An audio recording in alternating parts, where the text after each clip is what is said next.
आज हम kidney stones को डिस्कस करते हैं। किडनी स्टोन गुर्दों में किस तरह से ये पत्थर बनते हैं, कैसे ये स्टोन्स डेवलप होते हैं। फिर ये देखते हैं कि जब ये स्टोन्स बन जाते हैं, पैदा हो जाते हैं, तो क्या-क्या सिम्पटम्स पैदा करते हैं। पेशेंट में डिफरेंट सिम्पटम्स होती हैं जो मैनिफेस्ट करता है पेशेंट। फिर हम ये देखते हैं कि इन स्टोन्स को किस तरह से अवॉइड किया जा सकता है। क्या हम डाइटरी मेजर्स लें कि जिसकी वजह से स्टोन्स को हम अवॉइड कर सकते हैं। स्टोन जो हैं वो एक्चुअली हार्ड मिनरल्स होते हैं या सॉल्ट डिपॉजिट्स होते हैं जो कि किडनी में इकट्ठे हो जाते हैं और बन जाते हैं।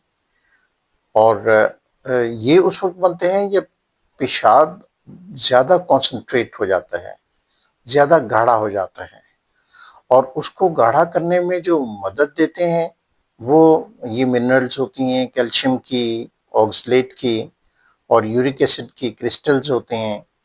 ये उसको कॉन्सेंट्रेट करने में मदद देते हैं, और जब वो कॉन्सेंट्रेट हो जाता है तो वही क्रिस्टल्स इकट्ठे होके स्टोन की फॉर्म इख्तियार कर लेते हैं। ये किडनी के मुख्तलिफ जगहों के ऊपर बन के और अटैच हो जाते हैं ये स्टोन। इन स्टोन्स की डिफरेंट शेप्स होती हैं। कुछ स्टोन्स ऐसे होते हैं कि जो बहुत ज़्यादा स्पाइक्स वाले होते हैं, और लगता है कि वो पूरी का पूरा स्टोन जो है वो नीडल्स के साथ भरा हुआ है। किसी भी जगह के ऊपर जो है अटैच हो जाते हैं किडनी के, और बाज़ औक़ात लंबे अरसे तक वो अटैच रहते हैं। बाज़ सूरतों में वो पेन भी करते हैं, लेकिन बाज़ सूरतों में वो पेन नहीं भी करते। इसके हम देखते हैं कि क्या-क्या कॉजेज़ होती हैं कि स्टोन डेवलप हो जाते हैं। सबसे पहली कॉज जो है वो तो जेनेटिक्स है, जो आपकी फैमिली हिस्ट्री है। अगर आपकी फैमिली हिस्ट्री में स्टोन्स की फॉर्मेशन की टेंडेंसी मौजूद है कि घर के अफराद या आपके पेरेंट्स में या उनके पेरेंट्स में लोगों में स्टोन्स बनते रहे हैं, तो पॉसिबिलिटी है कि आप भी इस टेंडेंसी का शिकार हों और आप में भी स्टोन बन सके। फिर ये कि लो वाटर इनटेक, कि अगर आपका पानी की मिकदार आप दिन में कम लेते हैं, ज़्यादा पानी की मिकदार नहीं लेते, तो आप में डिहाइड्रेशन हो जाती है, जो कि फिर यूरिन को कॉन्सेंट्रेट करने में, यूरिन को गाढ़ा करने में मदद देती है, और जिसकी वजह से स्टोन्स के बनने का जो अमल है वो तेज़ हो जाता है। इसी तरह से हाई ऑक्सलेट डाइट, ऐसी डाइट के जिसमें ऑक्सलेट की मिकदार ज़्यादा हो, ऐसी डाइट जिसमें ऑक्सलेट मिकदार में ज़्यादा से ज़्यादा हो, मसलन ये कि स्पिनच है, बीट्स हैं, नट्स हैं, इनमें ऑक्सलेट की ज़्यादा से ज़्यादा मिकदार होती है, और जब ये कॉन्सेंट्रेट होते हैं तो फिर स्टोन की फॉर्मेशन हो जाती है।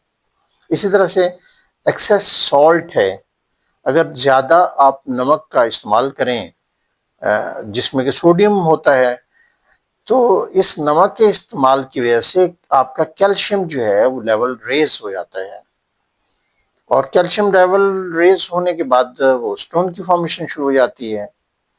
फिर आपका हाई एनिमल प्रोटीन, अगर आप ऐसी डाइट लेंगे कि जिसमें प्रोटीन ज़्यादा है, एनिमल प्रोटीन, तो उससे ये होगा कि आपकी बॉडी में यूरिक एसिड बनेगा और सिट्रेट जो है वो रिड्यूस होना शुरू हो जाएगा। अब सिट्रेट के रिड्यूस होने से स्टोन जो है, जो ये स्टोन को बनने से रोकता है, ये अगर रिड्यूस हो जाएगा तो इसका मतलब है कि फॉर्मेशन स्टोन की तेज हो जाएगी। इसी तरह से मेडिकल कंडीशन कुछ ऐसी हैं कि जिनमें स्टोन के बनने की का अमल जो है वो ज़्यादा से ज़्यादा हो सकता है और तेज़ हो जाता है। मसलन ये कि ओबेसिटी है, ओबेसिटी में ये यानी कि अगर आप में मोटापा है तो आप में ज़्यादा चांसेस हैं कि आप में किडनी स्टोन बन सकते हैं।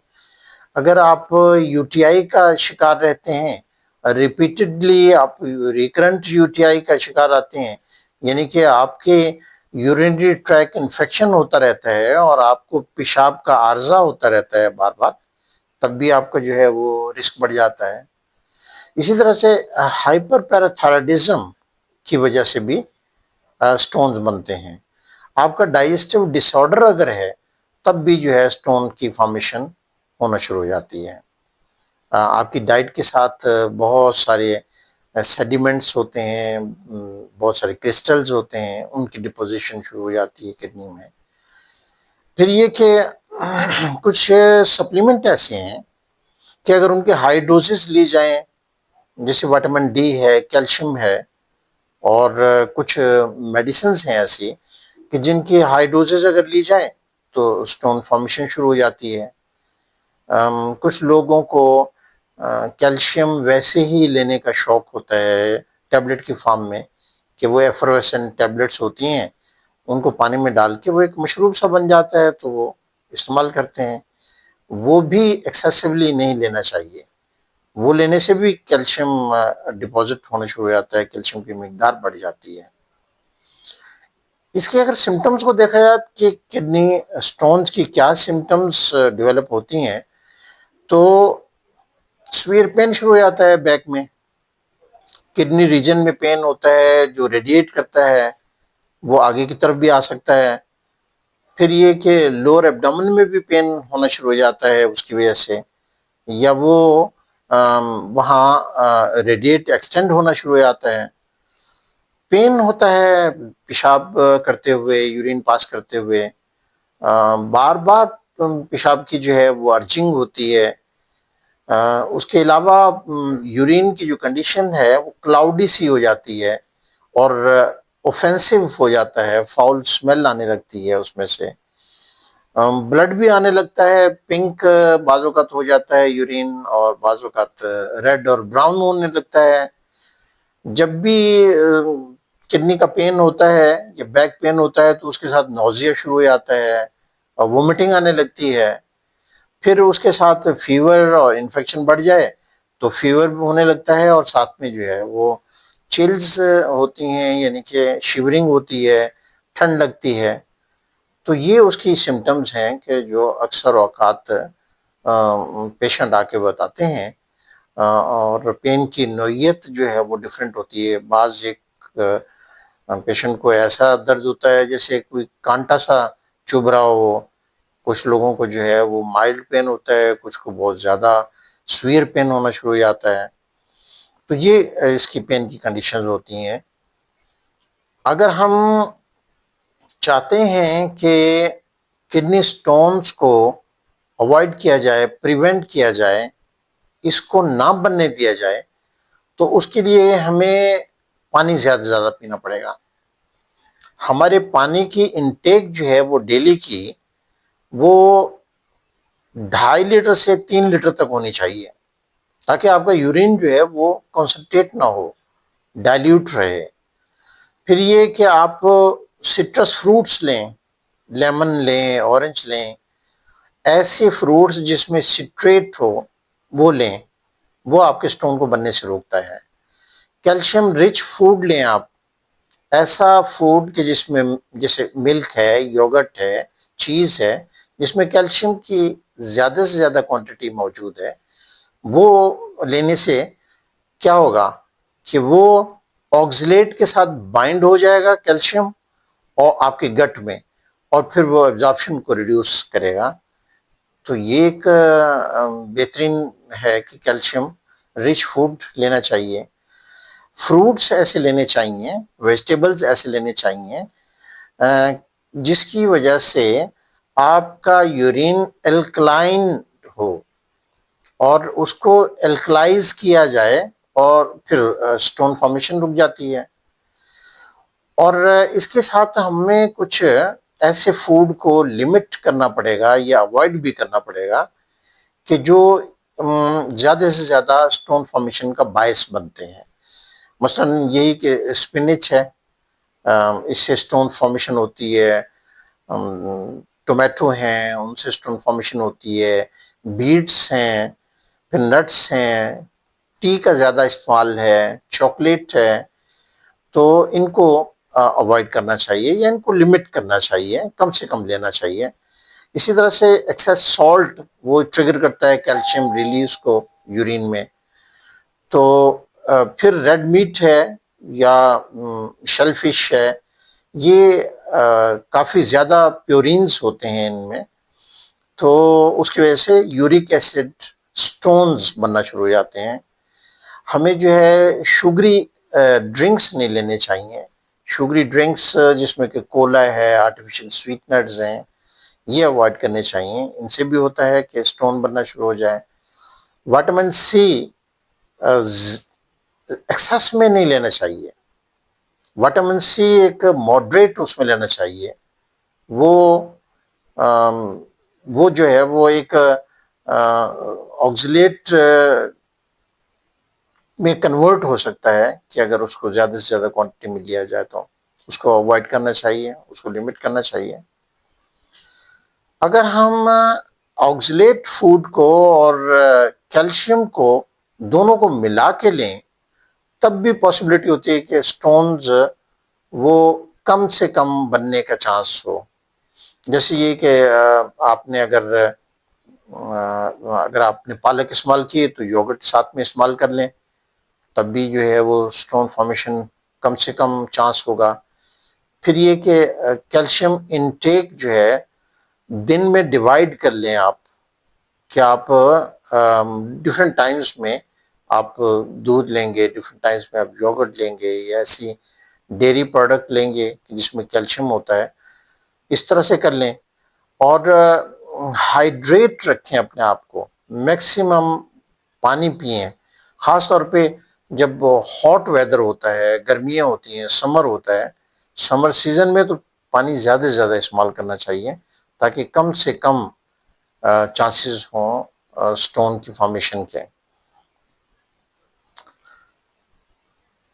इसके साथ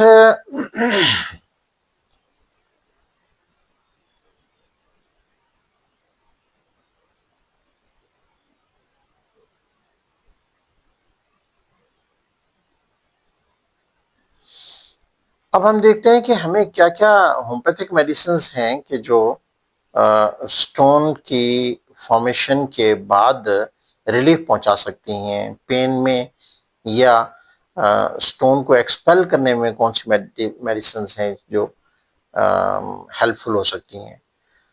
जो सबसे ज़्यादा पॉपुलर मेडिसिन है और जो फ्रीक्वेंटली यूज़ होती है इस मकसद के लिए, वो बर्बेरस वल्गैरिस है। एक हेड रेमेडी है कि जो किडनी के पेन को रिलीफ पहुंचाती है। लेफ्ट साइड का खास तौर पे अगर पेन हो और ये पेन जो है वो यूरेथ्रा की तरफ, नीचे की तरफ जा रहा हो, तब जो है वो बर्बेरस वल्गैरिस मदर टिंचर की फॉर्म में देते हैं, वो फौरी तौर पे रिलीफ पहुंचाती है। और ऐसी सूरत में जहाँ पे इसकी शिद्दत ज़्यादा हो दर्द की, तो इस मदर टिंचर को 10 ड्रॉप्स नीम गर्म पानी में डाल के आप हाफ आवरली, आधे घंटे से अगर रिपीट कर लें, तो भी ये बहुत ज़्यादा फ़ायदेमंद होती है। पेन में भी रिलीफ पहुंचाती है और यूरिनेट करने में भी आसानी पैदा करती है। और होम्योपैथिक मेडिसिन्स हैं जैसे ऑसिमम कैन है। ऑसिमम कैन एक ऐसी मेडिसिन है कि अगर रेड यूरिन हो और ब्रिक डस्ट और वाइट सेडिमेंट्स जो हैं वो आ रहे हों, तो और उसके साथ आप पेन के साथ जो है ना वोमिटिंग और नोज़िया की फीलिंग हो आप में, तो ऐसी सूरत में ऑसिमम कैन बेस्ट मेडिसिन है और ये फ़ायदा पहुंचाती है। लाइकोपोडियम देते हैं क्रॉनिक केसेस में, और ख़ास तौर पे राइट साइड का अगर पेन हो और रेड सैंड हो यूरिन में, तो हम लाइकोपोडियम यूज़ करवाते हैं। इसी तरह से अगर ब्रिक डस्ट और स्ट्रॉ येलो डिपॉजिट्स हों तो ऐसी सूरत में चाइना सल्फ जो है वो यूज़ करवाई जाती है। सारसाप्रिला हम यूज़ करवाते हैं, प्रायरा ब्रेवा यूज़ करवाते हैं। अर्टिका यूरिन स्टोन के लिए बेस्ट मेडिसिन है और इसको कहा जाता है कि ये एक्सपेल करती है, निकाल देती है स्टोन को किडनी से।